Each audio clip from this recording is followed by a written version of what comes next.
আজকে আমি দেখব আমার চপের দোকানে শুধুমাত্র পেঁয়াজি বিক্রি করে কত টাকা ইনকাম করতে পারলাম। তাই তোমরা ভিডিওটা শেষ পর্যন্ত দেখতে থাকো। প্রথমেই কিন্তু আমি 3 কিলো পেঁয়াজ নিয়ে বসে পড়েছি পেঁয়াজি করার জন্য পেঁয়াজ কাটিং করতে। পেঁয়াজটা দেখতে সহজ হলেও পেঁয়াজ কাটিং করতে কিন্তু খুব কষ্ট হয় বন্ধুরা।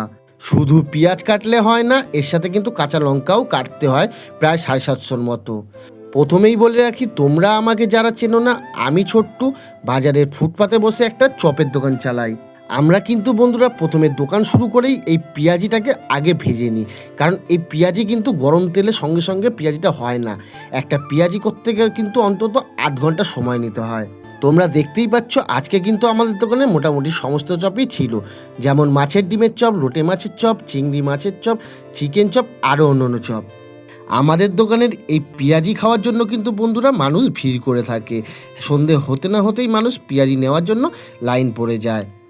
আসলে আমাদের বাঙালিদের সবথেকে প্রিয় চপ বলতে কিন্তু আলুর চপ এবং পেঁয়াজি, তাই এই দুটো চপ কিন্তু আমার দোকানে ভালোই চলে।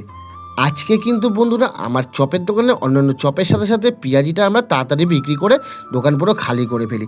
এরপর আমি টাকা হিসাব করে দেখি আমার আজকে পেঁয়াজি টোটাল বিক্রি হয়েছে 420 থেকে 30 টাকার মতো।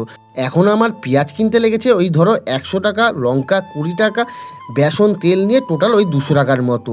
তাহলে আমার হলো 430 টাকার থেকে 200 টাকা মাইনাস দিলে আমার 230 টাকার মতো লাভ হয়েছে বন্ধুরা।